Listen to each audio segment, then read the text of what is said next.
ప్రహ్లాద్ మహారాజ్ కి జై. ఈరోజు మనం ప్రహ్లాద్ మహారాజ్ యొక్క బోధనలు 3వ భాగాన్ని ఈరోజు చర్చిద్దాము. మీ అందరి దగ్గర కూడా 7వ స్కందము.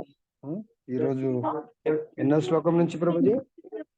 గురుజీ దండోత్సవం. గురుజీ 21 గురించి అందరికి దండోత్సవం. గురుజీ దండోత్సవం. గురు మాతాజీ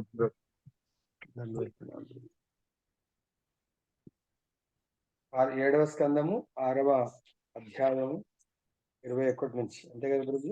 అవును గురించి. ఓం నమో భగవతే వాసుదేవాయ. ఓం నమో భగవతే వాసుదేవాయ. ఓం నమో భగవతే వాసుదేవాయ. ఓం నమో భగవతే వాసుదేవాయ.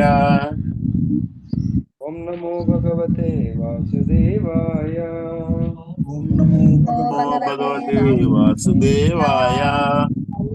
నారాయణ నమస్కృత్య నారాయణం నమస్కృత్య నరం చైవ నరోత్తమం చైవ నరోత్తమం దేవీం సరస్వతిం వ్యాసం దేవీం సరస్వతీం వ్యాసం తతో జయాముదీరయేత్. నష్టప్రాయేషు భద్రేషు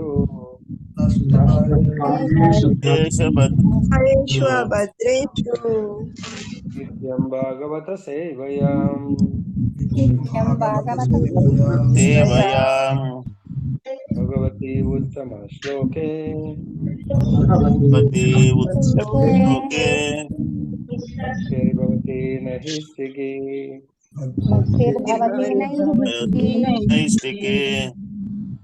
జయబులో గ్రంథరాజ్ శ్రీమద్ భాగవతం की जय. समस्त भक्त वृंद की जय. श्रील प्रभुपाद की जय. श्री श्रीपाद गुरु महाराज की जय. ప్రహ్లాదుడి యొక్క బోధనలు 20 నుంచి 23 ఆ శ్లోకం నుంచి మనం ప్రారంభించాం. జయ ప్రహ్లాద్ మహారాజ్ की जय.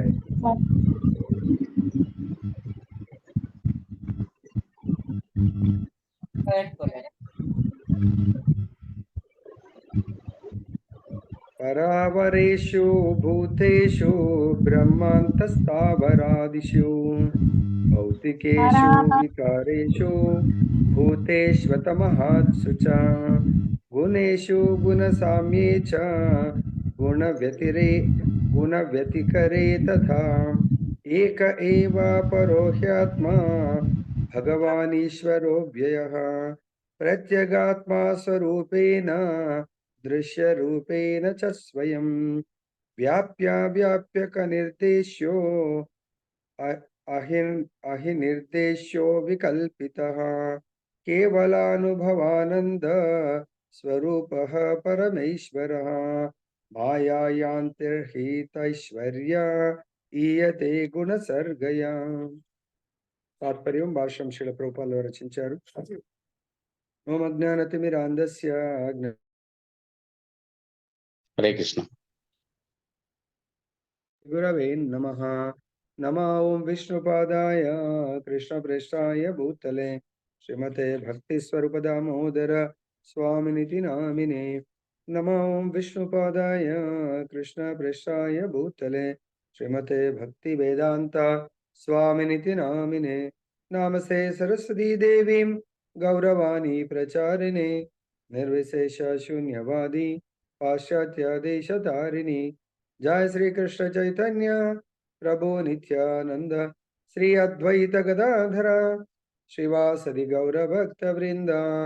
హరే కృష్ణ కృష్ణ కృష్ణ హరే హరే హరే రామ రామ రామ హరే హరే. जय बोलो ग्रंथराज श्रीमद् भागवतम की जय. श्री श्री राधा रमन लाल की जय. जगन्नाथ बलदेव सुभद्रा माई की जय. गौर निताई भगवान की जय. जगत गुरु श्री प्रभुपाद की जय. श्री श्रीपाद गुरु महाराज की जय. समावेत भक्त वृंद की जय. ప్రహ్లాదుడు చెప్తున్నాడు, పరమేశ్వరుడు అమోఘుడు, అవ్యయుడునైన దేవాది దేవుడు వృక్షాది స్థావర జీవులు మొదలుకొని ఆదిజీవి అయిన బ్రహ్మ వరకు సమస్త జీవ స్వరూపములో నెలకొని ఉన్నాడు. సో భగవంతుడు ప్రహ్లాదుడు చెప్తున్నాడు, వృక్షము నుంచి మొదలుకొని ప్రతి జీవిలో ఏ రూపంలో ఉన్నాడు? పరమాత్మ స్వరూపంలో భగవంతుడు ఉన్నాడు. అందుగురించి ఇదే కాకుండా మనకు భగవంతుడు భగవద్గీతలో కూడా వృక్షాలలో ఫలానా వృక్షం నేనే అన్నాడు. ఏ వృక్షం అది? అశ్వత్థ వృక్షం. అశ్వత్థ వృక్షం, ఆదిరావి వృక్షం. దానికి మన వాళ్ళందరూ కూడా టెంపుల్స్ లలో ప్రదక్షిణం చేస్తూ ఉంటారు కదా. సో రిప్రజెంటేషన్ అన్నాడు, ప్రాతినిధ్యం వహిస్తుంది. సో అదే విధంగా పక్షులలో గరుడ పక్షి, గరుడు భగవంతుడు. అదే జంతువులలో సింహం. సింహం అంటే రాజు. ప్రతి జాతిలో రాజు లాంటిది అది నాకు ప్రాతినిధ్యం వహిస్తుంది. అదే మానవులలో ఇంకా ఋషులు, మునులు, తర్వాత ఇంకెంతో మంది. దైత్యులలో ఎవరు? ప్రహ్లాదుడు ప్రభుజీ. వెరీ గుడ్ మాదే. దైత్యులలో ప్రహ్లాదుడు, సో మునుల నారదముని, ఋషుల భృగ మహర్షి. అలా భగవంతుడు ఎన్నో రకాలుగా చెప్తాడు. అఫ్ కోర్స్ పరమాత్మ రూపంలో ఉంటాడు. అదే కాకుండా మనందరినీ ఉద్ధరించడానికి సొసైటీలో భగవంతుడు ఎన్నో రూపాలుగా, సమ్ టైమ్స్ అంశావతారము, కళావతారము, లేకుంటే శక్తావేశ అవతారము, ఈ విధంగా బ్రహ్మ వరకు. అంటే చూడండి, బ్రహ్మ లోపల కూడా శివ అని చెప్పలేదు అండి, బ్రహ్మ వరకు భగవంతుడు నెలకొని ఉన్నాడు. నెక్స్ట్, సమస్త సృష్టి యందు అతడున్నాడు. ఈ సృష్టిలో భగవంతుడు లేకుండా సృష్టి ఉండదు. సమస్త సృష్టిలో భగవంతుడి విస్తరణతోనే సృష్టి. విస్తరణకు ముందే బ్రహ్మదేవుడు సృష్టించడానికి ముందే భగవంతుడు విస్తరించి ఉంటాడు మహత్తత్వంలో. మహత్తత్వము సత్వ రజస్ తమో గుణములనుడి త్రిగుణములు. మహత్తత్వం అంటే, సో ఇక్కడ లైక్ ఎగ్జాంపుల్, ఇప్పుడు వర్షాకాలం రాబోతుంది. రైతులు ఏం చేస్తారు? ఎప్పుడైతే అన్ని మందులతో పండిస్తున్నారు, పూర్వకాలం నా చిన్నతనంలో అయితే నేను చూసేవాడిని, ఎండాకాలం అంటే మా నాన్నతో కూడా నేను వెళ్ళేవాడిని అన్నట్టు. ఎరువులు ఆ పొలాలలో ఎరువులు కొట్టి, ఎరువులంతా కూడా స్ప్రెడ్ చేసి, ఇంకా వర్షాలు పడక ముందు రెడీగా ఆ పొలాన్ని దున్ని సాగు చేసి రెడీ పెట్టుకుంటుండే. సో వర్షాలు పడ్డప్పుడు మళ్ళీ ఇంకా ఆ సాగు చేయడం, విత్తనాలు నాటడం, అవన్నీ కూడా ప్రారంభమవుతాయి. ఆ విధంగా బ్రహ్మ సృష్టికి ముందే మహత్తత్వం, మొత్తం ఈ బ్రహ్మాండం అంతా కూడా భగవంతుడు మహత్తత్వంగా క్రియేట్ చేయడం జరుగుతుంది. అంటే మహత్తత్వం అంటే భగవంతుడి యొక్క విస్తరణ. దాని తర్వాత అప్పుడు దాంట్లోకి ఈ త్రిగుణాలు ఎంటర్ అవుతాయి. ఎందుకు త్రిగుణాలతో కూడుకుంది? కొంతమంది ఈ సృష్టిలో 84 లక్షల జీవకోటి, కొంతమంది తామసిక జీవులు రావచ్చు. కాబట్టి త్రిగుణాల యొక్క, అంటే మన నేలల్లో కూడా వరి పండే నేల వేరేలాగా ఉంటుంది, అదేవిధంగా జొన్నలు పండే నేల వేరేలాగా ఉంటుంది, పప్పు ధాన్యాలు పండే నేల వేరేలాగా ఉంటుంది, చెరుకు పండే దానికి తత్వం వేరేలాగా ఉండాలంట. ఆ సాయిల్లోనే, నేలలో ఆ పంట చాలా బాగా వస్తుంది. అదేవిధంగా ఇక్కడ కూడా పూర్వకాలం సత్యయుగం ఉన్నప్పుడేమో ఈవెన్ వేరే లోకంలో వాళ్ళు ఎవరు? దానవులు ఉండేవాళ్ళు. సో అదేవిధంగా త్రేతాయుగం వచ్చేసరికి లోకం ఒకటే, రాజ్యం వేరే ఉండేది త్రేతాయుగంలో. అందుగురించి లంక సముద్రం అవతల రాక్షసులు, సముద్రం అవతల దైవీ గుణ స్వభావం ఉన్నటువంటి మానవులు ఉండేవి. సో ఇక్కడ త్రిగుణములు. మరి ఆ సత్వగుణంలో ఎవరైతే కర్మ ఫలాలను అనుభవించాలనుకుంటారో సత్వగుణం కూడా కావాలి. ఎట్లయితే పంట పొలాలు, ఆ సాయిల్, అటువంటి వాతావరణం కావాలి. సాయిల్ అంటే ఇక్కడ వాతావరణము, అటువంటి ఏర్పాట్లు, తర్వాత అటువంటి శరీరము, ఈ పంచభూతాలతోనే అటువంటి శరీరం వస్తుంది. ఆ శరీరంలోకి ఆత్మ ఎంటర్ అవుతుంది. అందుగురించి మొట్టమొదటి సృష్టి అప్పుడు భౌతిక కలయిక ఏముండదు. ఇంకా బ్రహ్మ అటువంటి వాళ్ళని, ముఖ్యంగా సత్వగుణంలో ఉన్న వాళ్ళని క్రియేట్ చేయడం జరుగుతుంది. వాళ్ళ ద్వారా మళ్ళీ రజో తమస్ గుణంలో ఉన్న వాళ్ళు క్రియేట్ చేయడం జరుగుతుంది. త్రిగుణములు. అవ్యక్త ప్రకృతి, వ్యక్త అవ్యక్త ప్రకృతి. సో వ్యక్త ప్రకృతి అంటే మన భౌతిక ప్రకృతి, అవ్యక్త ప్రకృతి అంటే మనకు కనబడినటువంటి ఆధ్యాత్మిక ప్రకృతి.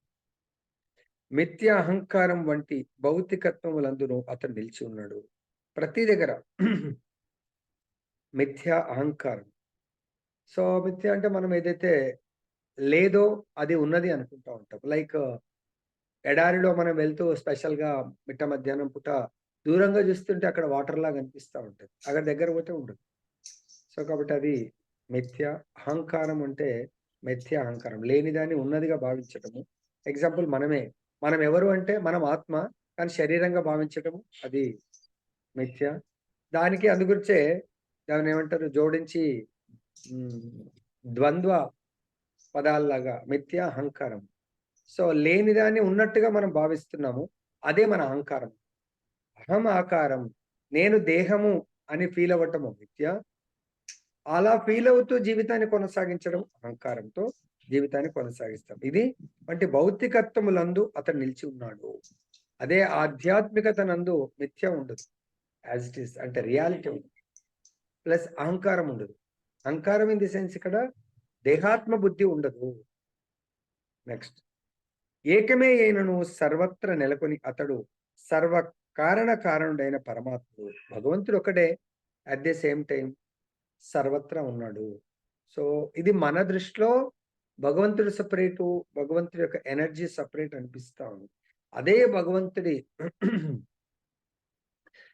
భగవంతుడి విశ్వరూపాన్ని చూసినప్పుడు విశ్వరూపంలో ఒక్కొక్క పాటే ఒక బ్రహ్మాండం, ఎన్నో బ్రహ్మాండం లాగా ఉంటుంది పెద్దగా మనది. మరి అదే భగవంతుడి రూపంలో అర్జునుడు చూస్తున్నాడు. భగవంతుడి రూపంలో అంతా కలిపి మన లోపల కూడా ఎన్నో సెల్స్ ఉంటాయి.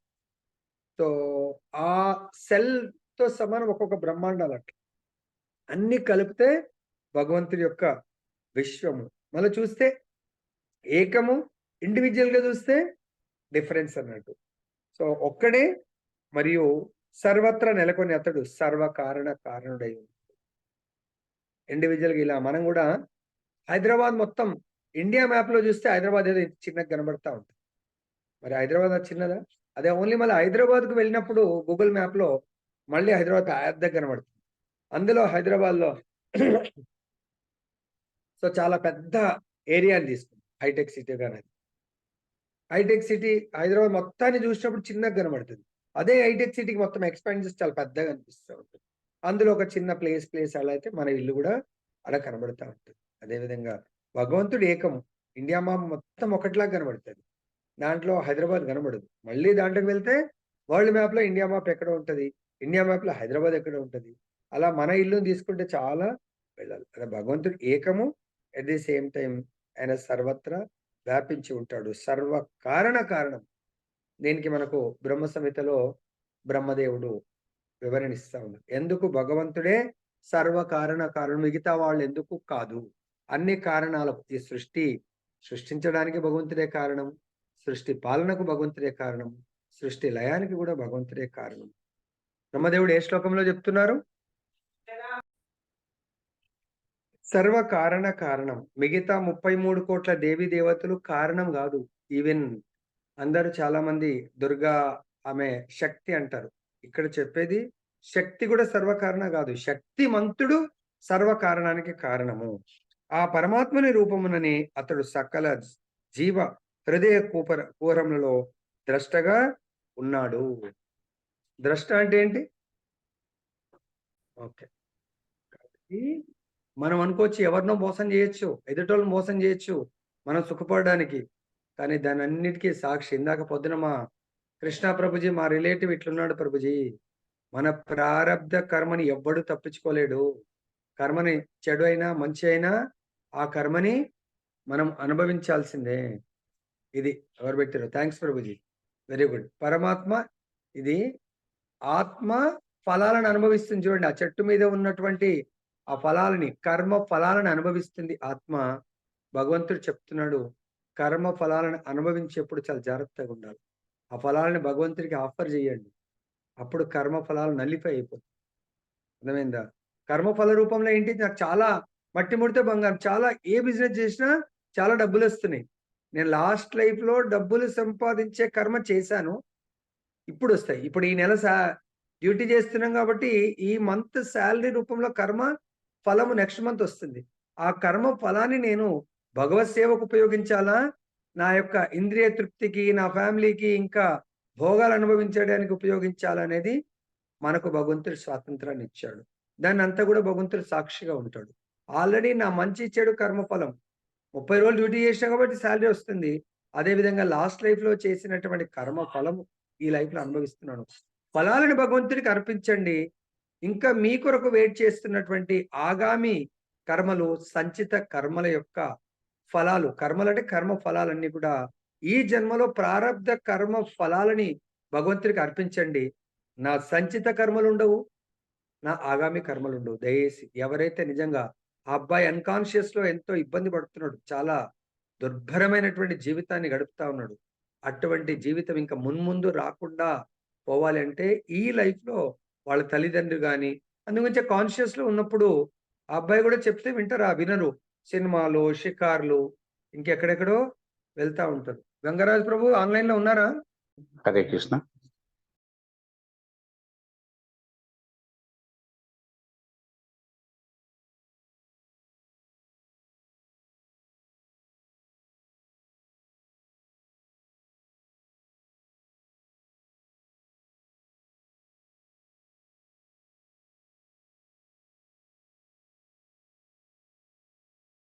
సురాజ్, హరే కృష్ణ. హరే కృష్ణ. ఆ! ప్రభుజీ. నాకు ప్రహ్లాదుడి బోధన ద్వారా అర్థమైంది ఏంటంటే నా పాస్ట్ లైఫ్ లక్షల జన్మలు ఉండొచ్చు. వాటన్నిటి యొక్క కర్మ ఫలాలు వెయిటింగ్ ఉంటాయి. ప్రతి జన్మకు లాస్ట్ లైఫ్ వెయిటింగ్ ఉంటది. కాబట్టి ఈ లైఫ్ నాకు అర్థమైంది. ఈ ప్రారబ్ధ కర్మ ఫలాలన్నిటి కూడా మంచి ఫలాలు ఉండొచ్చు, చెడు ఉండొచ్చు. సో గురువు ద్వారా మీకు ఆఫర్ చేయమని తెలిసింది.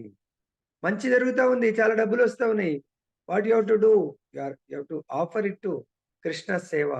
నిన్న మనం చాలా అద్భుతమైనటువంటి నరసింహ సేవలో ప్రతి ఒక్కరు పాల్గొన్నారు అద్భుతంగా. మరి వాళ్ళ యొక్క కర్మలను ఎలా అయితే హిరణ్యకశిపు ప్రహ్లాదుడిని హింసిస్తా ఉన్నాడో, ప్రహ్లాదుడి యొక్క భజనకు బాధ కలిగిస్తున్నాడో చూశాడు మొత్తం సమూలంగా నాశనం చేసేసాడు. అలానే మనకు ప్రహ్లాదుడికైతే వాళ్ళ తండ్రిని సంహరిస్తుంటే ప్రహ్లాదుడు రక్షించమని అడగలేదు, వేడుకోలేదు. అడిగిండా? కోరిక అడగలేదు. ప్రహ్లాదుడికి తెలుసు హిరణ్యకశిపు సంహరిస్తుంది తన తండ్రి దేహంలోంచి ఆత్మని. ఆ దేహము దుర్మార్గపు దుష్ట దేహము. కాబట్టి నా తండ్రి అనారోగ్య దేహం, అది యాక్చువల్గా చెప్పాలంటే భగవంతుడికి విరోధి అయినటువంటి దేహము. కాబట్టి ద బెటర్ భగవంతుడు సర్జరీ చేస్తా ఉన్నాడు. మన లోపల కూడా ఏదైనా క్యాన్సర్ గడ్డలు ఏమన్నా అవుతే సో డాక్టర్ గారు సర్జరీ చేసి మొత్తం సమూలంగా తీసేసినట్టుగా నా తండ్రి యొక్క ఆత్మను అటువంటి దేహంలోంచి తొలగిస్తున్నాడు. ఆత్మ జ్ఞానంతో రక్షించమంటే ఇంకా క్యాన్సర్ పేషెంట్ని క్యాన్సర్ గడ్డని లోపలనే ఉంచినట్టుగా. కొన్నిసార్లు అప్పుడప్పుడు వింటా ఉంటాం డాక్టర్ సర్జరీ చేస్తూ లోపల సిజేరియన్ చేసినప్పుడు సిజర్ని లోపలనే మర్చిపోయి ఉంటారు. తర్వాత కాలంలో చాలా కడుపు నొప్పి అవుతా ఉంటే మళ్ళీ స్కాన్ చేయించి, ఇప్పుడైతే అవ్వట్లేదు అనుకుంటా, అప్పుడప్పుడు అట్లా విన్నాను. సో మళ్ళీ స్కాన్ చేస్తే లోపల ఉంది. అప్పుడు ఏం చేస్తారు? ఆ లోపల మర్చిపోయినటువంటి దాన్ని తీసేయాలా, అలానే పెట్టి మందులు పెయిన్ కిల్లర్స్ ఇవ్వాలంటారా? ఏం చేయాలా? హరే కృష్ణ. ఏం చేస్తే బాగుంటది? లోపట అనుకోకుండా అదైతే ఏందో మేబీ క్యాన్సర్ గడ్డలని ఎగ్జాంపుల్ చెప్పాను. సర్జరీ చేసేటప్పుడు కొన్ని మర్చిపోయి ఉంటారేమో. దాన్ని తీసి పారేయాల. అదేవిధంగా ప్రహ్లాదుడు 5 సంవత్సరాల బాలుడే. కానీ తన తండ్రి అనే ఆత్మ నిజంగా ఆ శరీరంలో సుఖపడట్లేదు. ఆ శరీరంలో చాలా దుఃఖం సాగరంలో మునిగింది. చాలా దుర్భరమైన జీవితం గడుపుతుంది కాబట్టి భగవంతుడు నా తండ్రికి చాలా గొప్ప మేలు చేస్తున్నాడు అని ఆనందపడతాడంట. తరువాత భగవంతుని కోరుకుంటాడు, తండ్రి ఈ యొక్క దేహము నిన్నెంతో నిందించింది కాబట్టి దయచేసి ఆయనకు ముక్తిని ప్రసాదించు అని కోరుకుంటాడు. అర్థమైందా? నెక్స్ట్ ద్రష్ట అంటే ఇప్పుడు అర్థమైందా? ద్రష్ట అంటే ఏంటి? సాక్షి. మనము చేసే ప్రతి కర్మకు భగవంతుడు సాక్షి. నెక్స్ట్ లైఫ్ లో కర్మ ఫలాన్ని అనుభవించాలా. మనం వెళ్ళి స్వామి నాకు చాలా కష్టాలు ఉన్నాయంటే భగవంతుడు ఈయన చూసేంత మన కెపాసిటీ లేదు కానీ నిజంగా భగవంతుని చూస్తే భగవంతుడు యశోదమ్మకు తన నోటిలో ఎలా అయితే బ్రహ్మాండాన్ని చూపించిండో మన పాస్ట్ 100 లైఫ్స్ కూడా చూపించగలుగుతాడు భగవంతుడు. మనకు కూడా వస్తాయి కదా కెమెరాలు, సీసీ కెమెరాలు. మా ఆఫీస్లో 64 కెమెరాస్ ఉన్నాయి. 64 కెమెరాల్లో ఒక్కొక్క కెమెరాలో ఒక్కొక్క డిఫరెంట్ ప్రదేశం గురించి రికార్డ్ అయ్యి చూపిస్తూ ఉంటది. అలానే భగవంతుడి దగ్గర లక్షల జన్మల గురించి రికార్డింగ్ ఉంటుంది. ఇలా డిస్ప్లే చేయగలుగుతాడు. మనం ఏ జన్మలో ఏం తప్పు చేశామో ఆ తప్పు యొక్క ఫలాన్ని ఇప్పుడు ప్రారంభ కర్మలాగా అనుభవిస్తున్నాం. ఇప్పటికైనా జ్ఞానం తెచ్చుకొని సాక్షి భగవంతుడు అండి. భగవంతుడు ఛాలెంజ్ చేయలేము మనం. కాబట్టి గురువు గారు మనం తప్పు చేశాం కాబట్టి అనుభవిస్తున్నాం. ఇంకా ఈ లైఫ్ లో ఎటువంటి తప్పు చేయకుండా సాక్షి భగవంతుడు ఎటువంటి తప్పులు దొరలవు అక్కడ భగవంతుడి దాంట్లో. కాబట్టి దీంట్లో అన్న భగవంతుడు ఏం చేయమన్నాడు, అటువంటి తప్పులు అవన్నీ చేసే ఈ జన్మ తీసుకున్నారు కాబట్టి ఈ జన్మలో మీ అన్ని తప్పుల్ని నేను క్షమిస్తాను. కానీ మీరు చేయవలసింది ఒకటి. ఏ శ్లోకం అది భగవద్గీతలో? హరే కృష్ణ. మా శుచః, ఎటువంటి సందేహం లేదు దాంట్లో, ఇంకా డౌట్ లేదు. నేను ఈ జన్మలో 1,00,000 జన్మలు మీకు వెయిటింగ్ ఉన్నాయి. దాంట్లో కొన్ని ఆగామి, కొన్ని సంచిత, ఇప్పుడు ప్రారబ్ధ. మరి అవన్నిటి కర్మలు ఒక్కసారి భగవంతుడు చూశాడంటే కర్మ ఫలాలు ఇంకా ఈ జన్మలో మనం హార్ట్ అటాక్ వచ్చేస్తుంది మనకు. అర్థమైంది? హార్ట్ అటాక్ ఇంకా ఇమ్మీడియట్ గా జస్ట్ ఒక్క జన్మ చూపిస్తే మనకు హార్ట్ అటాక్ వస్తుంది. అటువంటి దయచేసి చూపించలేడు భగవంతుడు. అందుగురించే ఎందుకంటే చూపిస్తే మళ్ళీ ఈ జన్మది అట్లనే మిగిలిపోతుంది కదా ప్రారబ్ధ కర్మ. అలా మిగులుతుందా ప్రభుజీ అంటే మీకు రామచంద్రుడి యొక్క లీలలో అందుకే శ్రద్ధగా వినండి అని చెప్తాను. హాఫ్గా వింటే హాఫ్గానే నాలెడ్జ్ వస్తుంది. రామచంద్రుడి యొక్క తండ్రి దశరథ మహారాజు ఆయన లైఫ్ ఇంకా ఉందంట. కానీ భగవంతుడి యొక్క విరహంలో ఆయన అర్ధాంతరంగా చనిపోతాడు. భగవంతుడి యొక్క విరహంలో, విరహ వేదనలు. అప్పుడు హే రామ అని చెప్పి చనిపోతే అప్పుడు రామచంద్రుడు నీ కోరుకుంటాడు, అరే నేను రామ నా ఆయుష్ అర్ధాంతరంగా ముగిసిపోతుంది, నా ఆయుష్ సంపూర్ణంగా గడపలేకపోయాను అంటే ఆచార్యులు చెప్తారు. అప్పుడు రామచంద్రుడు తిరిగి వచ్చిన తర్వాత మళ్ళీ ఆ మిగతా కొంతకాలము రామచంద్రుడి ద్వారా తన ఆయుష్ని కంప్లీట్ చేసుకుంటున్నాడు. మరి ఎప్పుడైతే తండ్రి తన శరీరంలోకి ఎంటర్ అయ్యి ఇంకా కొంత కాలాన్ని గడపాలనుకున్నాడో మరి అప్పుడు సీతమ్మ వారు ఏకాంతంలో అంతఃపురంలో, సీతమ్మ వారు ఉంటే ఖచ్చితంగా ఇద్దరు కలిసే ఉంటారు కాబట్టి అది కూడా వన్ ఆఫ్ ద రీజన్ అంటే సీతమ్మ వారిని ఆమె కోరుకున్నది. ఏ తామా ప్రపద్యంతే తాం సతైవ భజామి, కోరుకున్నది కాబట్టి పంపాలి. ప్లస్ తండ్రి గారి కూడా మిగతా ఏదైతే ఆత్మ గడపవలసిన సమయం ఉందో అప్పుడు రామచంద్రుడి యొక్క శరీరంలో ఎంటర్ అయ్యి ఆ కొంతకాలం ఉండి మళ్ళీ వెళ్ళిపోతుందట. అయోధ్య పరిపాలన, అయోధ్యలో జీవించాల్సి ఉంటుంది. సో కాబట్టి ఇక్కడ భగవంతుడు సాక్షిభూతుడు, భగవంతుని ఎవరు మోసం చేయలేరు.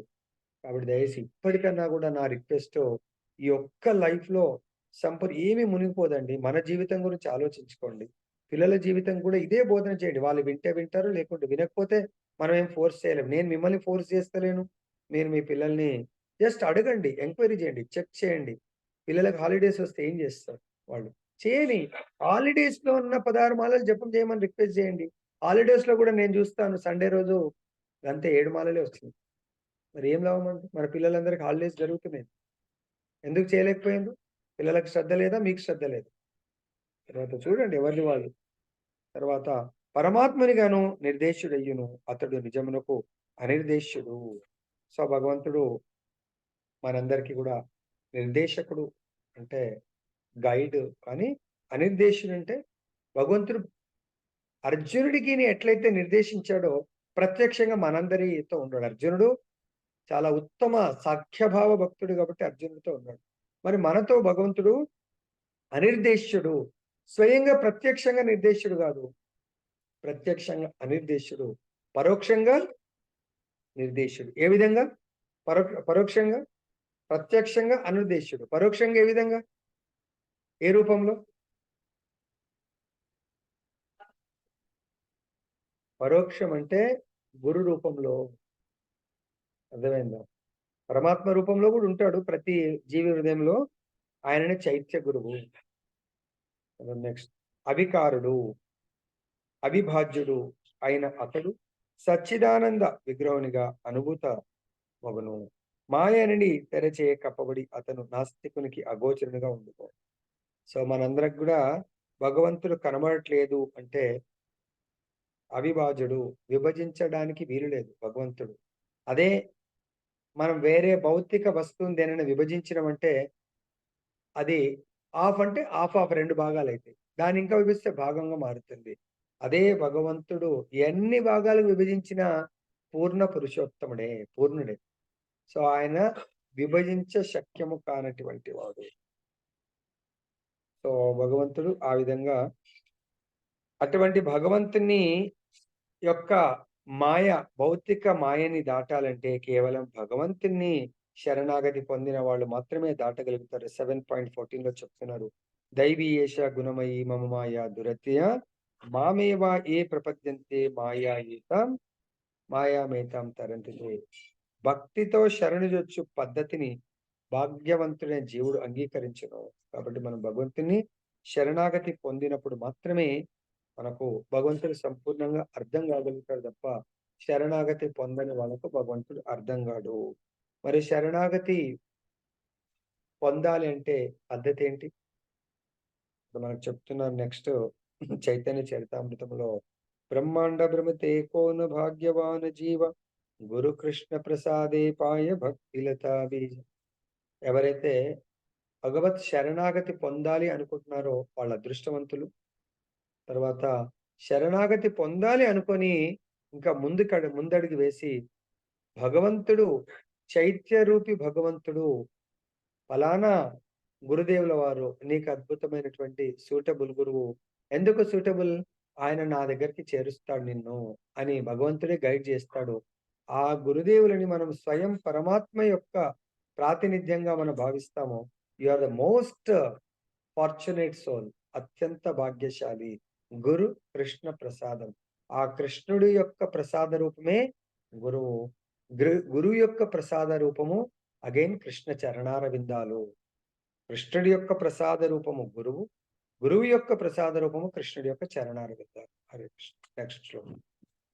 సత్తస్మాత్ సర్వేషు భూతేషు దయాం కురుత సౌహృదం భావమాసురమున్ముచ్య యయా తుష్యత్ అదోక్షజః. అందువలన ఓ దైత్య బాలకులారా, ప్రహ్లాదుడు దైత్య బాలకులకు చెప్తున్నాడు. మనకేం సంబంధం ప్రభుజీ? మనం ఏమన్నా సుర బాలకులమా, దేవతా పిల్లలమా? మనం ఏమన్నా మన లోపల కూడా మొత్తం అసుర స్వభావమే ఉంది. మన లోపల కూడా సుర స్వభావం లేదు. మన లోపల ఉన్నదా? సుర స్వభావం ఉంటే ఖచ్చితంగా భగవంతుడికి భగవంతుడికి అనుకూలమైనటువంటి సేవలు మాత్రం చేస్తాం. ప్రతికూలమైనటువంటి సేవలు చెయ్యం. మరి భగవంతుడికి అనుకూలమైన సేవలు భక్తి రసామృతంలో చెప్తున్నారు, భగవద్గీతలో కూడా చెప్తున్నారు. భగవంతుడి యొక్క ప్రతిరూపమైనటువంటి ఆచారులకు అనుకూలం అంటే ఆచారుల యొక్క ఆదేశాలకు అనుకూలమైనటువంటి భక్తిని ఎవరైతే చేస్తారో వాళ్ళు సుర బాలకులు.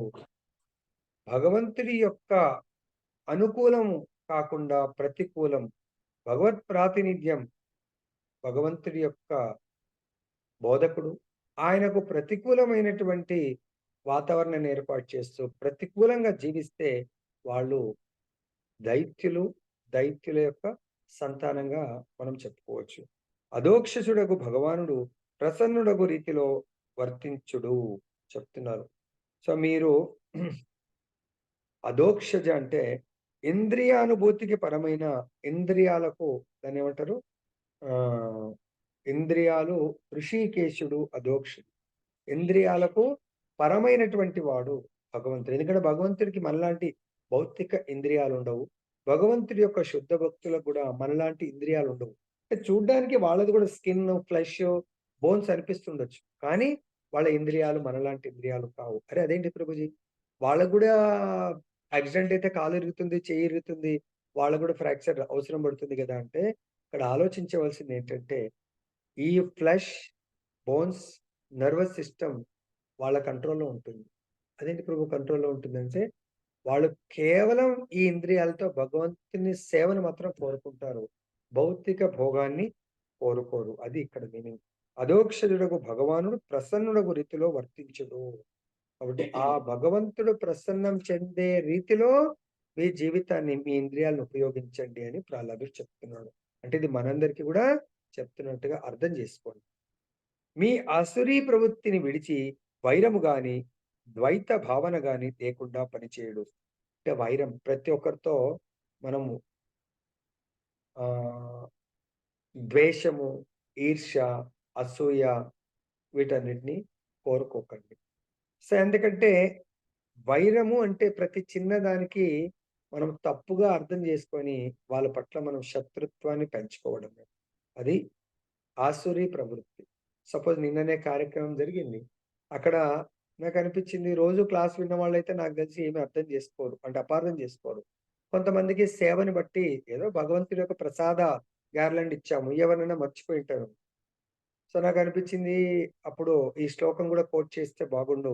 చెప్పలేం ఇప్పుడు కూడా దాంట్లో ఎవరైనా దయేసి మిమ్మల్ని పిలవక మర్చిపోయి స్టేజ్ మీద గురువుగారు అన్ని బాగానే చెప్తారు మమ్మల్ని మర్చిపోయిండని ఎవరైనా అనుకుంటే మన్నించండి.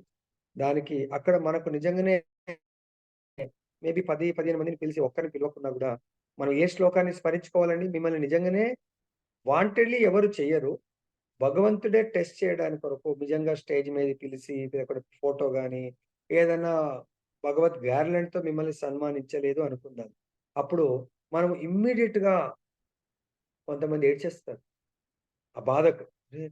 ఇంతమందిని పిలుస్తుర్రు, ఇంతమంది ఫోటో దిగుతున్నారు. నా ఒక్కడిని ఎందుకు మర్చిపోతుండు గురువుగారు అని అనిపించి పాపం బాధతో ఎళ్ళిపోయినోళ్ళు గూడా ఉంటే ఉండొచ్చు. అప్పుడు నిజంగా మీరు మంచి భక్తిలో ప్రోగ్రెస్ ఉన్నోళ్ళే. ఏ శ్లోకం గుర్తు తెచ్చుకోవాలండి? Chaitanya Mahaprabhu very good. Keep all. గుణాద కిశునీచయన తరోరివ సహిష్ణున అమాని నమాని దిన కీర్తనీయ సదా. ఆ శ్లోకంలో ఈ సందర్భాన్ని ఏ పదంగా గుర్తు తెచ్చుకోవచ్చు? ఈ సందర్భం. మర్యాద. మనం మర్యాద ఆశించొద్దు. ఇతరులకు మర్యాద ఇవ్వండి. సో, అక్కడ ఏ పదాలు? దాంట్లో ఎగ్జాక్ట్‌గా ఏ పదాలు? అమానీన మనాదేన కీర్తనీయ సదా. సో, జపం చేస్తూనే ఉంటాడు. కళ్ళల్లో నీళ్ళు తిరుగుతా ఉన్నాయి. అరే! నన్ను పిలుస్తలేరు, పిలుస్తలేరు అని చెప్పి. ఎందుకండి? మంచిగా ఇది శ్లోకాన్ని స్మరిస్తూ ఆనంద బాష్పాల్ని తెచ్చుకోండి. ఆహా! ఎంత అద్భుతంగా గురువుగారు మా భక్తులని బాగా సేవ చేసినోళ్ళకి ఎంత సన్మానం చేస్తున్నారు. నిజంగా ఆనందపడాలన్నమాట జపం చేస్తూ. ఆనంద బాష్పాలు. అదే కాకుండా గురువుగారు చెప్పేది ఒకటి, నన్ను పిలుస్తలేరు. హరే కృష్ణ, హరే కృష్ణ గురువుగారు నన్ను పిలుస్తలేరు. కృష్ణ కృష్ణ హరే హరే. సో, గురువుగారు నాకు మాలేస్తలేరు. హరే రామ, హరే రామ, రామ హరే హరే. గురువుగారికి ఇంక లాభం లేదు. నేను గూడా ఎంతో సేవ చేశాను. ఎంతో డొనేషన్ ఇచ్చాను. హరే కృష్ణ, హరే కృష్ణ. ఇలా ఆలోచించకండి. నామం చేస్తా ఉన్నారు, అపరాధం చేస్తారు. ఆనందపడాలి. ఇంకొకరికి గురువుగారు గాని, భగవంతుడు okay. No problem. What is there is there అని జస్ట్ ఆ విధంగా ఇతరుల యొక్క గౌరవ మర్యాదను తన గౌరవ మర్యాదగా చూస్తూ ఉంటే, భగవంతుడు వాళ్ళ పట్ల చాలా అత్యంత ఆనందంతో ఉంటాడు. కానీ ఆ స్థితికి మనం ఎదగాలంటే అంత సులభం కాదనుకోండి. అది ఎదగాలప్పుడు. ద్వైత భావన గాని లేకుండా పనిచేయుట, జీవుల ఎడ దయతో భక్తి యోగమును ఉద్దీపితం కావించి వారికి శ్రేయోభిలాషులుగా మారుట. సో, ప్రతి జీవి పట్ల దయతో భక్తి యోగమును. సో, నిన్న మనందరం చాలా గ్రాండ్‌గా చేశాం. సో, కాబట్టి అక్కడికి వచ్చిన వాళ్ళని ఇంకా మన మీద ఇప్పుడు బాధ్యత పెరిగింది. దాంట్లో ఏమంటున్నారు? జీవుల ఎడ మనం ప్రతి ఒక్క జీవిని నరసింహస్వామి యొక్క కృపకు పాత్రులు చేసాం అభిషేకం ఇచ్చి. అంతటితో మనం ఆగిపోకుండా వాళ్ళు ఆహా! నాకు చాలా నరసింహస్వామి యొక్క అభిషేకం దొరికింది. నేను ఇంటికి వెళ్తే మళ్ళీ వాళ్ళకు ఈ ఆసురీ ప్రవృత్తి ఇంట్లో అలానే ఉందనుకో లాభం లేదు. వాళ్ళని ఉద్ధరించండి. ప్రతి ఒక్కరు బాధ్యత తీసుకోండి. వాళ్ళకు భగవంతుడి యొక్క నిత్య అమృతాన్ని ఇక్కడ నిన్న చేతులతో అభిషేకం చేశారు. కానీ ప్రతిరోజు కర్ణముల ద్వారా అభిషేకం చేయించండి వాళ్ళని. వాళ్ళ యొక్క శ్రవణాభిషేకం చేయించండి. లోపల పరమాత్మ ఉన్నాడు. ఆ పరమాత్మ అభిషేకము భగవత్ కథా అమృతం ద్వారా నిన్న పంచామృతంతో నరసింహస్వామిని, లక్ష్మీ నరసింహస్వామిని అభిషేకం చేస్తే ప్రతిరోజు వాళ్ళకి చెప్పండి. గురువుగారు చెప్పారు పంచామృతంతో అభిషేకం ఎంత ఆనందాన్ని ఇచ్చిందో అదే మీకు భాగవతామృతం, గీతామృతంతో అభిషేకం చేసి చూడండి. మీ లోపల ఉన్న పరమాత్మని మీరు దానికంటే ఇంకా 1,00,000 రెట్లు ఆనందాన్ని పొందగలరు. ఇది మనం బోధించవలసింది. జీవులైన నిజమైన దయ అనేది భక్తి యోగము. ప్రతి ఒక్కరికి అలా శ్రవణానందాన్ని ఇవ్వండి. ఆ విధంగా వాళ్ళకు మీరు శ్రేయోభిలాషులుగా మారండి. నెక్స్ట్ శ్లోక. తుష్టే చ తత్ర కిమలభ్యమనంత ఆద్యే కిం తైర్గుణవ్యతి కరాదిహ ఏ స్వసిద్ధా ధర్మాదయ కిమ గుణేన చకాంక్షితేన సారాంజుషాం చరణయోరుపగాయతాం నః.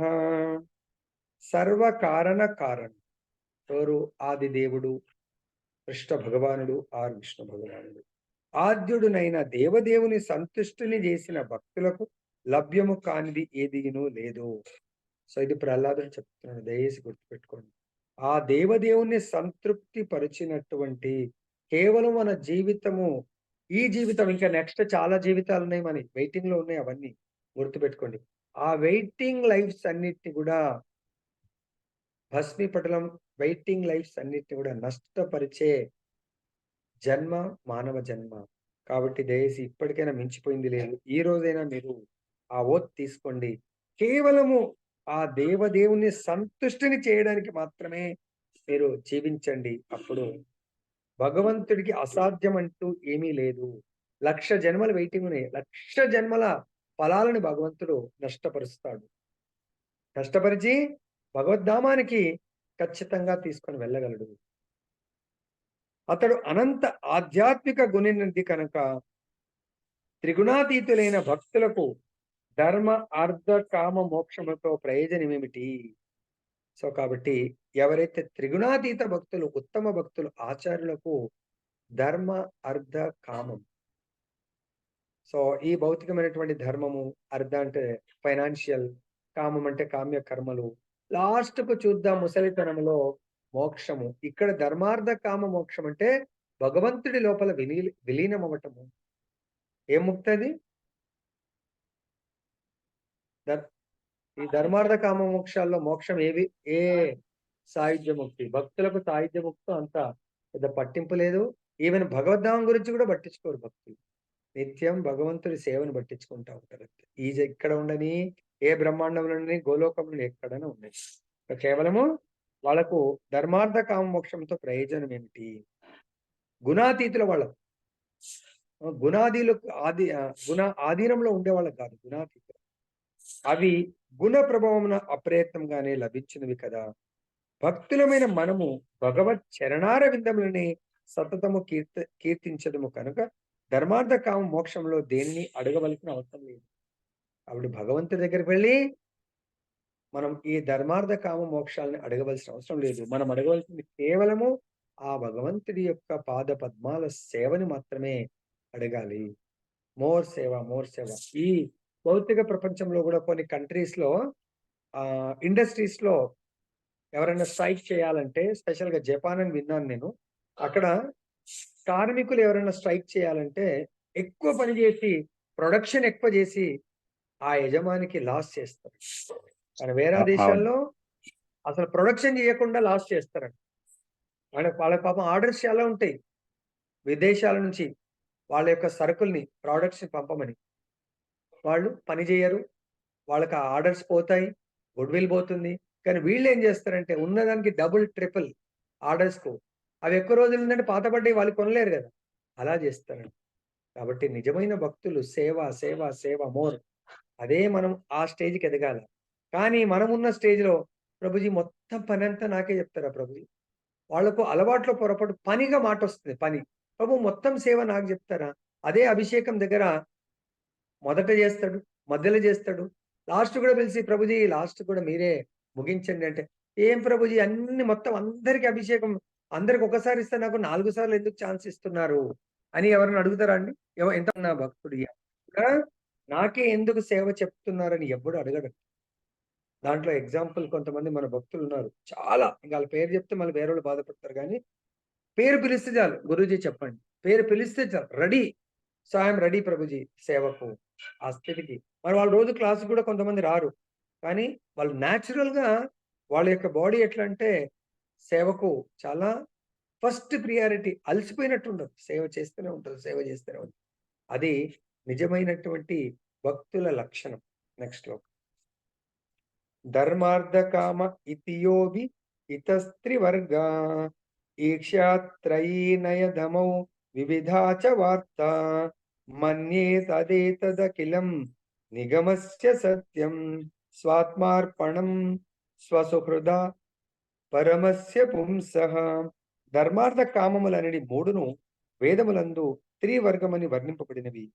వీనిలోనే విద్య, ఆత్మవిద్య, వేదాదేశము అనుసరించి ఉన్నట్టి కర్మానుష్ఠానము, తర్కము, దండనీతి శాస్త్రము, వివిధ జీవికలు కలవు. ఇవన్నీను వేదముల ఎందలి బాహ్య విషయములు కనుక భౌతికములని నేను భావింతును. కానీ విష్ణుపాద పద్మ శరణాగతి మాత్రం దివ్యమైనదని నేను తలంతును. అందుగురించే వేదవ్యాసుల వారు వేదాలు, ఉపనిషత్తులు రాసినా కూడా అసంతృప్తితో ఉన్నారు. ఎందుకు? దాంట్లో భగవంతుడి యొక్క ప్రత్యక్ష సేవ, ప్రత్యక్షంగా భగవద్ దర్శనము, ప్రత్యక్షంగా భగవంతుని పొందే మార్గాన్ని ఇవ్వలేదని.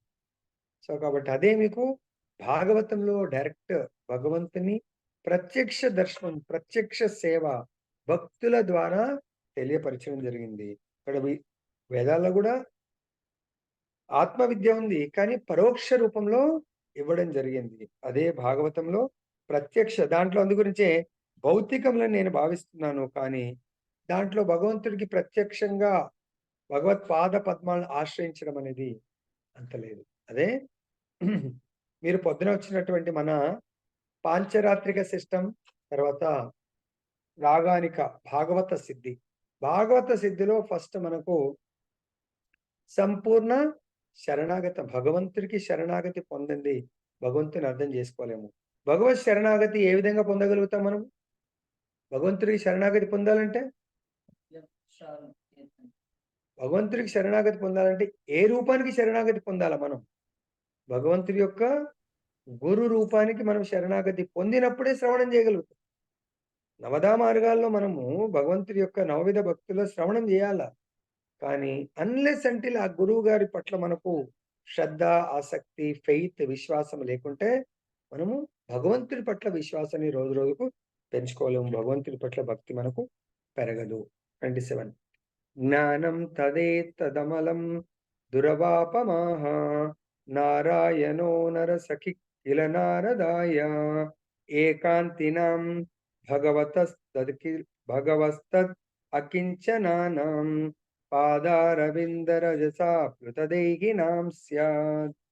జీవుల శ్రేయోభిలాషి మిత్రుడునగు నారాయణుడు ఈ దివ్య జ్ఞానమును పూర్వము నారదమునికి వివరించి ఉండెను. నారదుని వంటి సాధు పురుషుని కరుణ లేనిదే అట్టి జ్ఞానము దురవగ్రాహ్యమగును. కానీ నారదుల వారి పరంపరను ఆశ్రయించిన ప్రతి ఒక్కరికి ఈ రహస్య జ్ఞానము బోధపడగలదు. సో కాబట్టి రహస్య జ్ఞానము మనకు బోధపడాలంటే సీక్రెట్ ఏంటంటే కేవలము బ్రహ్మ నారద పరంపరలో 4 పరంపరలు ఉన్నాయి. కానీ ఈ పరంపరలో మనకు రాగానుగ భక్తి అంటే భగవంతుడి యొక్క సహజ భక్తికి చేర్చేటువంటి బోధనలు, ఆచారాల ద్వారా మనం ఎప్పుడైతే వింటామో, సో దానికి కండిషన్ జీవులు నాకు శ్రేయోభిలాషి. జీవుల యొక్క అత్యంత శ్రేయోభిలాషి ఎవరు? మనందరికీ సపోజ్ నాకు నా వైఫ్, పిల్లల కాదు, వాళ్ళకంటే కూడా గొప్ప శ్రేయోభిలాషి ఎవరు? మనం నిత్యము నాకు చాలా శ్రేయోభిలాషి భార్య, పిల్లలు. వాళ్ళకంటే గొప్ప శ్రేయోభిలాషి భగవంతుడు. ఏ శ్లోకంలో చెప్పారు మనకు? భగవంతుడు గొప్ప శ్రేయోభిలాషి పదం తెలిస్తే మనము ఇట్లా కూడా గూగుల్లో ఇట్లా కొడుతూనే డైరెక్షన్స్, ఇప్పుడు మన ఇంటి అడ్రస్ జస్ట్ ఇలా టైప్ చేయగానే చాలా కాలనీస్ లో ఇంటి అడ్రస్ అంటే మనది అది చెప్తా ఉంటుంది. అలానే మనకు అక్కడ డైరెక్షన్ వెళ్ళిపోవాలన్నట్టు. భోక్తారాం యజ్ఞ తపసాం సర్వలోక మహేశ్వరం. ఆ భగవంతుడు అన్ని లోకాల మహేశ్వరుడు కాబట్టి అత్యంత శ్రేయోభిలాషి, నా యొక్క మిత్రుడు. సో నా సుఖాన్ని కోరుకునేవాడు భగవంతుడు. కొన్నిసార్లు మనం చూడండి, నిజంగా వైఫే నాకు అత్యంత శ్రేయోభిలాషి అంటే నేను ఆమెతో చాలా క్లోజ్గా ఉన్నంత కాలం శ్రేయోభిలాషి. నాకు ఆమెకు మనస్పర్ధలు ఏర్పడ్డప్పుడు అత్యంత గొప్ప శత్రువు వైఫే ఉంటుంది. అవునా కదా? ఎందుకు? నా యొక్క నా సర్వనాశనాన్ని కోరుతుంది. అంటే విడాకులు తీసుకునేవాడు. దాదాపు నేను ఆయనతో కలిసి జీవించలేను. సపోజ్ నా అన్నా తమ్ముళ్ళు అనుకుందాం, చాలా క్లోజ్గా ఉంటారు. కానీ ఎక్కడో ఒక దగ్గర మనస్పర్ధలు ఏర్పడ్డప్పుడు బయట ఎంతమంది శత్రువులు ఉండరు, వీళ్ళే నాకు పరమ శత్రువులు అవుతారు. కానీ భగవంతుడు ఈ చరిత్రలో అత్యంత శత్రువుని ఎవరిని అనలేము. ప్రభుజీ మరి అలాంటప్పుడు ఎందుకు సంవరించాడు? వాడు సంవరించబడాలని కోరుకుంటాడే కాబట్టి భగవంతుడు సంవరిస్తాడు. శిశుపాలుని 100 సార్లు క్షమిస్తాడు. ఎవరిని? కంసుని ఎన్నో సార్ల అంతమంది రాక్షసులను పంపించి సంవరింపమన్నా కూడా భగవంతుడు ఒకే క్షణంలో భగవంతుడు కంసుని సంవరించలేడా? అంతమంది బాలకులను సంవరించాడు. అయినా భగవంతుడు క్షమించాడు. తన దగ్గరికి రీచ్ కాకుండా ఆ ఏజ్ గ్రూప్ వాళ్ళందరినీ సంవరించమని పంపిస్తాడు. తను అందరిని సంవరిస్తే లాస్ట్కు కృష్ణుడి దగ్గర కూడా వస్తుంది. కానీ మరి అప్పుడే సంవరించవచ్చు కదా? ఎందుకు భగవంతుడు 11 సంవత్సరాలు వెయిట్ చేశాడు? క్షమిస్తా ఉన్నాడు. లాస్ట్కు కృష్ణుడే వెళ్ళి సంవరించాడా కంసుని? కృష్ణుడు వెళ్ళి సంవరించాడా? ఎలా సంవరించాడు? కృష్ణుడు వెళ్ళి సంహరించాడు. కంసుడు ఆహ్వానిస్తాడు. డైరెక్ట్ ఈ ఈ దుర్మార్గం పనిలో కృష్ణుడు వెళ్ళి సంహరించాడు. అవునా కదా? అదే విధంగా రావణాసురుడు, రాముడు డైరెక్ట్ వెళ్ళి సంహరించాడా? అంతమంది సాధువుల్ని ఎంతో ఇబ్బందులు పెడుతున్నాడు, ఆయన సంహరించలేదు. ఆయనే ఆహ్వానిస్తాడు. ఏ విధంగా ఆహ్వానించాడు? సీతమ్మ వారిని తీసుకొని వెళ్ళి ఆహ్వానిస్తాడు యుద్ధానికి. అప్పుడు కూడా భగవంతుడు అంగదుని రాయబారానికి పంపిస్తాడు. ఇప్పుడన్నా కాంప్రమైజ్ అయిపోని, వినడు. అందు గురించి ఇక్కడ మనందరికీ కూడా దయసి జీవుల అత్యంత ఇంకా ఆయనను మించిన శ్రేయోభిలాషి మిత్రుడు నారాయణుడు అని ఈ దివ్య జ్ఞానమును, ఈ విధంగా భగవంతుడే మన శ్రేయోభిలాషి అనే దివ్య జ్ఞానాన్ని పూర్వం నారదమునికి వివరించను. మరి నారదుడి పరంపరలో సాధు పురుషుని కరుణ లేనిదే మనం భగవంతుడి యొక్క ఈ జ్ఞానము పొందడము ఇంపాసిబుల్ అంటున్నారు. సాధువుల యొక్క కరుణ, గురు సాధు శాస్త్ర వీళ్ళ యొక్క కరుణ కృప లేని మనం భగవంతుడి యొక్క ఈ అత్యంత రహస్యమైన జ్ఞానాన్ని, జ్ఞానంలో కూడా 3 రకాల జ్ఞానాలు ఏదో మనం భగవద్గీతలో చెప్పుకున్నాం కదా. ఏంటా జ్ఞానాలు? Very good.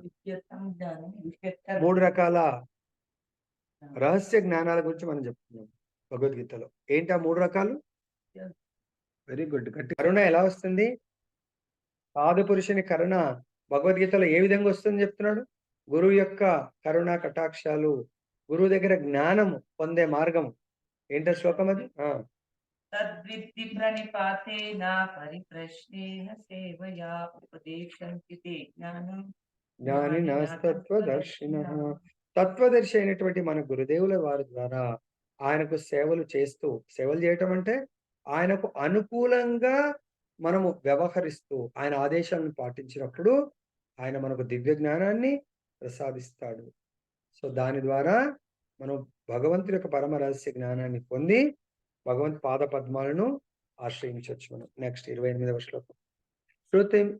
శృతమే తన్మయా పూర్వం జ్ఞానం విజ్ఞాన సంయుతం ధర్మం భాగవతం శుద్ధం నారదాదేవ దర్శనాత్.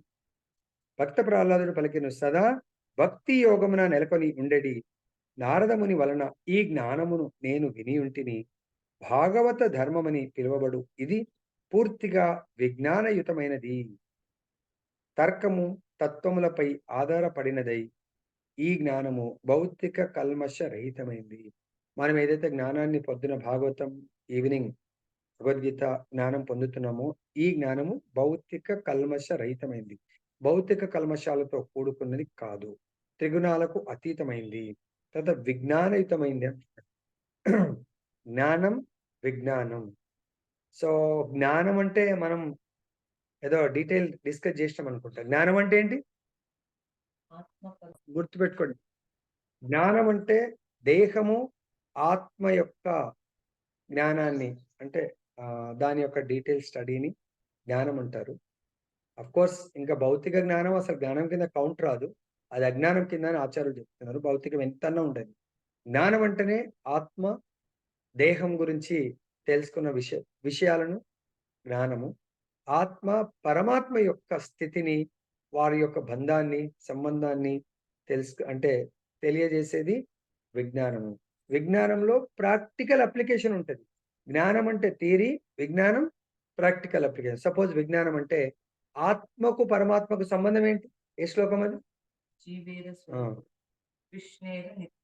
జీవేర స్వరూప హయ కృష్ణేర నిత్యదాస్. జీవుడు పరమాత్మ యొక్క సేవకుడు అన్నప్పుడు, సేవకుడు అనగానే నిజంగా సేవ చేయాల. అక్కడ అప్లికేషన్ పార్ట్ వచ్చి విజ్ఞానము, జ్ఞానం వచ్చి థియరీ పార్ట్ అన్నమాట. Okay, next. నారదముని వల్ల ఈ జ్ఞానము నేను విని ఉంటిని, భాగవత ధర్మం అని పిలువబడు. ఇది పూర్తిగా భాగవత ధర్మము విజ్ఞానయుతమైంది. అర్థమైందా? సో కాబట్టి మనకు పొద్దున కూడా నామామృతంలో వైది మార్గము, భాగవత మార్గము అంటే భాగవత ధర్మము, భాగవత విధి, భాగవత విధి. సో భాగవత విధి అంటే రాగానుగ భక్తి. రాగానుగ భక్తిలో మొట్టమొదటిది ఏంటి? వాట్ ఈస్ ద ఫస్ట్ రాగానుగ భక్తి? రాగానుగ భక్తిలో ఎన్ని ప్రాసెస్లు ఉంటాయి? 9. దాంట్లో మొదటిది స్టెప్స్ కాదని అడుగుతుంది. భక్తి మార్గాలు, శ్రవణం. సో కాబట్టి ఏ శ్రవణం చేయాలా? భాగవత ధర్మం అంటే భగవంతుడి యొక్క ధర్మం గురించి మనము శ్రవణం చేయాలి. పూర్తిగా విజ్ఞానయుతమైంది. తర్కము, తత్వములపై. తర్కం అంటే దాని గురించి చర్చించటం. సో తత్వం గురించి చర్చించటం, దానిపై ఆధారపడ్డది ఈ జ్ఞానం. ఇది ప్యూర్లీ భౌతిక కల్మష రహితమైనటువంటిది. నెక్స్ట్ ఫైనల్ శ్లోక. వీళ్ళు దైత్యపుత్రులు అడిగిండ్రు. శ్రీ దైత్యపుత్ర ఉవాచు ప్రహ్లాదాత్వం వయం చాపి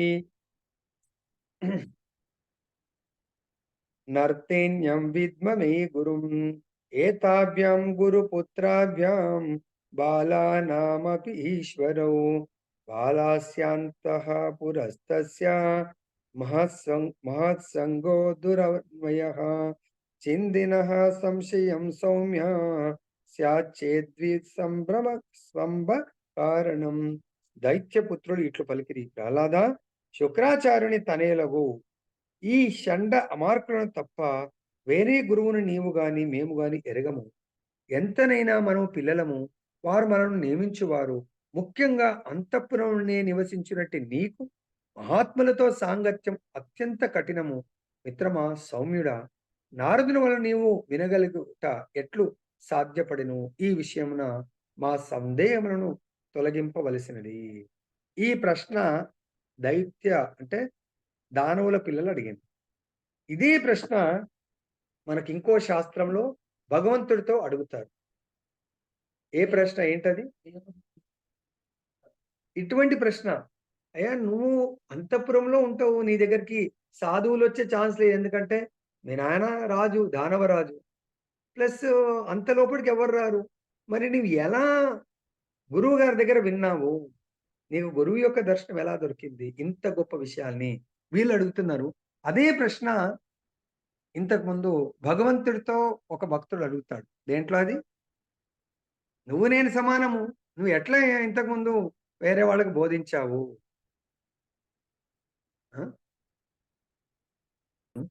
జయ గ్రంథరాజ్ శ్రీమద్ భాగవతం की जय.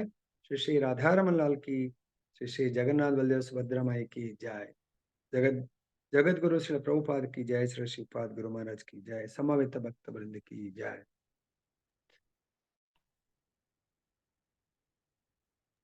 సందేహాలు ఉంటే అడగొచ్చు, లేదంటే ఏమన్నా కామెంట్స్ మీకు ఏం అర్థమైంది చెప్తే చెప్పొచ్చు.